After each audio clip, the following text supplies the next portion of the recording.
Assalamualaikum warahmatullahi wabarakatuh. I'm back again. Ya, sesuai janjinya saya. Ya, saya akan membawakan hari ini yaitu Raja Midas. Oke. Nah, mungkin para pemirsa dan handai tolan tahu ya tentang kekuatan Raja Midas ini. Dia bisa merubah segala sesuatu itu menjadi emas hanya dengan sentuhannya saja, ya. Karena kita bisa menyebutnya Midas touch, ya. Banyak istilah ini digunakan di zaman modern sebagai strategi, ya, di keuangan kantor-kantor tuh. Jadi ada yang pakai teknik Midas touch, ya. Nanti mungkin kalian bisa belajar, saya tidak sampai ke sana soalnya, ya. Nah, nanti kita akan bahas, ya, cerita Raja Midas ini yang menjadi sumber dari ilmu alkimia. Oke. Awal kisah Raja Midas ini dia besar di Frigia, ya, atau daerah Makedonia. Makedonia tuh ada di semenanjung Balkan. Kalau kalian tahu, semenanjung Balkan tuh banyak negara, ada beberapa yang belakangnya tuh A. Ayo coba apa belakangnya A? Anda tahu semenanjung Balkan negaranya apa aja? Hah? Eropa, bagian Eropa tuh Tenggara, itu apa aja? Belakangnya A. Ayo apa? Ayo. Ya, Albania, Slovenia, Rumania, ya, ada Yunani, ada sebagian Turki, ya, Albania. Tadi udah saya sebutkan, ya, Bulgaria, ya. Nah, itu Hungaria aja, Yugoslavia, nah, itu daerah sana, ya. Nah, ya, Raja Midas ini dia besar di saya bilang semenanjung, Anda bilang pesisir. Nah, jauh, mana ada pesisir semenanjung. Nah, kadang kita harus indahkan, ya, godaan-godaan yang seperti itu, ya. Jadi si Mas Midas ini, manggilnya Mas, ya. Mas Midas ini dia lahir di Virgia, ya, daerah Makedonia. Di Jogja. Virgia. Kan udah dibilangin Makedonia, Makedonia. Jadi dia besar di sana. Iya. Ya. Jadi Midas ini dulunya ada masih kecil, ya, dia anak seorang raja. Jadi dulu nih Virgia nih diserang apa namanya? Oke, kita kembali, ya. Jadi ada gangguan sedikit aja, ya. Masalah back sound, check sound dan lain-lain tuh harus lebih. Ya. Nah, jadi di kotanya nih, di Virgia nih dulu terjadi perang saudara, ya, perang saudara berkepanjangan di kota Virgia. Jadi lagi saking ngebahasnya masyarakat sana, mereka percaya dengan yang namanya orakel. Orakel yaitu seorang peramal, ya. Kata peramal akan datang seorang raja, ya, dengan menggunakan kereta kuda. Lagi bahas-bahas duduk di sore hari, lagi minum-minum teh dan kopi, tiba-tiba datang kereta kuda. Ternyata Midas kecil sama ayahnya dulu naik kereta kuda. Wah, ini nih kayaknya ramalan sang orakel terjadi nih. Datanglah seorang cikal bakal raja besar, ya, di Virgia itu.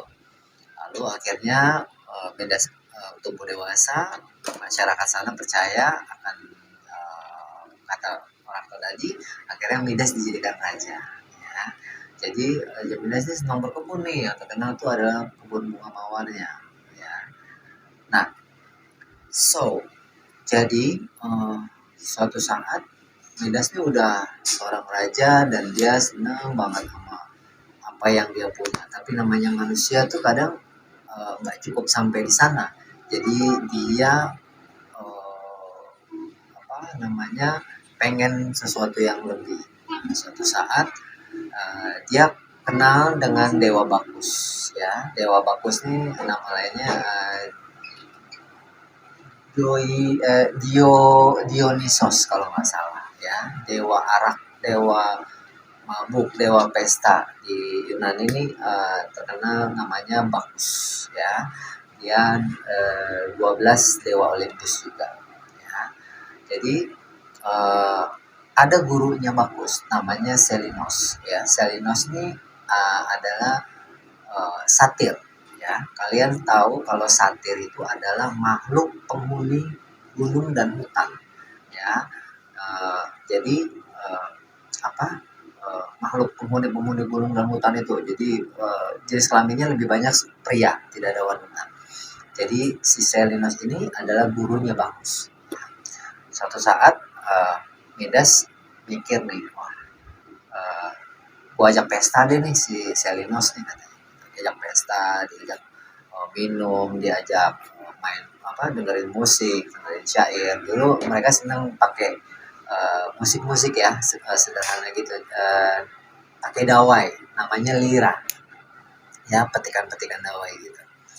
Udah diajak pesta 10 hari, hari ke-11 Selinos dipulangin ke Bacchus ya.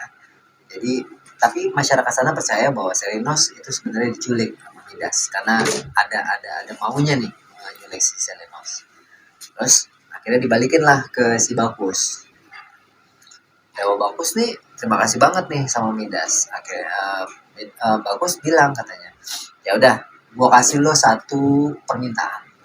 Wah, pas banget nih katanya, kata Mas Midas nih ya. Oke deh, ya udah Dewa, saya minta apa yang saya sentuh semuanya harus jadi emas. Wah, oke, kata Dewa Bacchus. Baik, anggap aja udah. Wah, tring. Udah seneng banget dia pulang ke kerajaannya. Wah, dia saking happy-happynya, semua pagar, tembok kerajaan disentuh sama dia. Semua jadi emas. Ya kan? Nah, suatu saat dia lapar.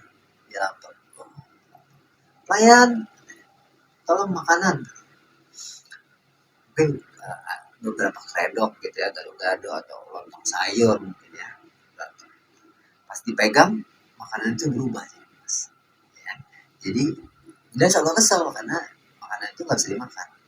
Jadi saking happy-nya, istrinya dipeluk jadi emas, anaknya dipeluk jadi emas. Akhirnya dia menderita, nggak bisa makan, kehilangan istri, kehilangan anak, semuanya hilang karena semuanya berubah jadi emas. Akhirnya dia berdoa lagi sama Bacchus, Dewa Bacchus, tolong kembalikan saya normal, saya menyesal, saya minta ini. Terus Dewa Bacchus bilang katanya, ya udah oke, gua kabulin lagi deh permintaan lo. Nah, ke sungai ya, sungai apa tuh namanya, Palikos atau apa gitu ya. Cuci tangan aja di sana, nanti semuanya hilang. Jadi Raja Midas ke sungai, dia cuci tangan, hilang, tangannya kembali normal. Tapi di sungai-sungai itu pasir-pasirnya berubah jadi emas. Nah, jadi di sana ya memang terdapat banyak sumber emas ya, yang jadi sejarahnya seperti itu. Oke. Nah, Raja Midas juga pernah dihukum sama Dewa Apollo ya. Kalian tahu Dewa Apollo ya, itu dewa musik, dewa apa ya. Oke. Wait. Oke. So, sorry. Jadi tadi sampai mana? Dewa Apollo ya. Dewa Apollo ini pernah menghukum Raja Midas, kupingnya jadi keledai ya, dihukum. Jadi satu hari lagi kumpul musik, di situ hadir juga ada Dewa Pan. Ya. Dewa Pan ini sebagai kalau dulu dipakai sebagai simbol Satan ya, karena Dewa Pan ini sebagian manusia, sebagian lagi dia berkaki kambing ya, jadi ada kukunya gitu, jadi digambarkan setan ya. Jadi pan itu berasal dari kata panik ya, ketakutan, karena dulu itu orang-orang pada nggak ada yang mau nyembah sama Dewa Pan. Akhirnya bertarung lah nih antara dewa Apollo sama dewa Pan main musik. Ya. Selagi main musik, ini ternyata juaranya itu dewa Apollo. Ya, jadi ada seorang juri yang menyatakan bahwa dari semua orang yang bertepuk tangan cuma Raja Midas yang nggak mau tepuk tangan, enggak. Lebih bagus ini katanya apa Pan yang main katanya. Jelek katanya gitu. Apollo marah dong. Wah, kurang ajar nih katanya nih ya. Mesti gua hukum nih katanya. Hukum mati. Akhirnya si Raja Midas tuh punya telinga keledai, bukan kedelai ya, keledai ya. Jadi ada juga beberapa pelukis internasional yang menggambarkan bahwa Raja Midas pernah dihukum sama Dewa Apollo. So dari dari cerita Raja Midas ini maka timbullah cikal bakal ilmu alkimia. Ya. Alkimia ini ilmu alkimia ini protosains ya. Jadi ada beberapa campuran dari metalurgi, agama, filsafat, ya, dari mistis. Jadi beda dengan ilmu kimia modern, ya. Tapi awalnya itu adalah alkimia yang berasal dari bahasa Yunani yaitu kimia, ya.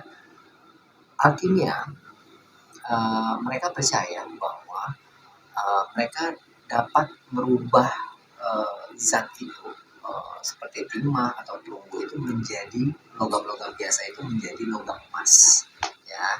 Mereka percaya itu. Nah, tokoh yang terkenal untuk soal alkimia itu adalah Nicholas Flamel, ya. Dia bapaknya alkimia. Dia yang juga punya batu filsuf, bukan punya, dia dulu mengutarakan tentang batu filsuf yaitu Philosopher's Stone, ya. Batu yang dapat cikal bakal zat yang dapat merubah segala sesuatu itu menjadi emas, ya. Atau ramuan-ramuan seperti obat-obatan, jadi orang-orang itu bisa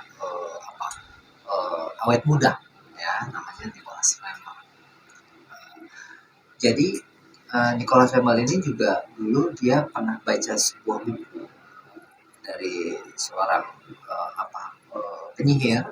Jadi dari dasar buku itulah dia punya ide tentang alkimia, ya.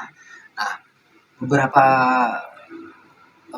matematikawan, fisikawan zaman dulu, zaman abad ke-18 itu juga Sir Isaac Newton itu adalah seorang alkimiawan juga, ya. Jadi alkimia itu memang berbeda dengan ilmu kimia dan fisika, ya. Jadi mereka tuh pengen berubah sesuatu itu menjadi emas. Kenapa mereka ingin merubah sesuatu itu menjadi emas? Karena emas itu cenderung abadi, beda dengan yang lain, ya. Jadi mereka ingin mempelajari ketidakberubahan atom emas itu kenapa, gitu loh. Menjadi cenderung atom emas itu menjadi logam yang sangat mulia, sangat yang keras, gitu ya. Jadi mereka abad ke-20 sekarang nih itu menurut berita, ya, pernah terjadi bukan zatnya tapi atomnya, atom timah berubah menjadi atom emas, dan itu pun hanya berupa isotop yang labil. Jadi isotop tuh ya gitulah, panjang deh kalau mau diceritain tentang isotop, ya. Jadi tapi atom emas itu atom timah itu berubah jadi atom emas itu hanya bertahan sebentar dan langsung berurai lagi. Jadi bukan logam yang berubah, tapi saya belum dengar beritanya bahwa ada yang berhasil berubah itu. Tapi para ahli-ahli alkimia itu ingin mempelajari sampai hal-hal yang seperti itu, yaitu keabadian seperti emas, gitu. Mereka mencari itu. Nah, jadi cerita yang alkimia ini ada sangkut pautnya dengan si Raja Midas, ya. Raja Midas itu punya keahlian menyentuh segala sesuatu menjadi emas. Nah, itu dasar pemikirannya dari alkimiawan itu. Nah, mereka pengen berubah itu. Nah, gimana caranya? Jadi Nicholas Flamel, Sir Isaac Newton itu mereka berlomba-lomba untuk cari ilmu. Nah, seperti itu biasanya. Oke. Jadi mungkin pemirsa sepi juga nih ya. Oh, nggak ada yang nonton, yang atau dandan, yang atau bermandi, yang atau main, gambar-gambaran. Udah lagi ngarep nonton lagi. Udah sepi. Aduh, ya udahlah. Kalau begitu ya. Kalau ada mau bertanya, nanti kita akan bawakan untuk next nih yang lebih panjang lagi sejarahnya. Ya, lebih gawat lagi, yaitu kekaisaran Utsmania, yaitu Turki ya, kerajaan Ottoman. Oke, itu akan lebih panjang lagi, itu akan lebih menarik lagi. Ada cerita tentang penaklukan Konstantinopel, ada cerita tentang Mehmed ya, Mehmed II, terus wah pokoknya banyak deh. Itu akan panjang lagi dan akan menyita waktu lagi. Oke, kasih saya waktu untuk belajar. Saya nih nggak nyontek nih, hafalin kepala sendiri. Oke, oke, thank you so much. Bye bye.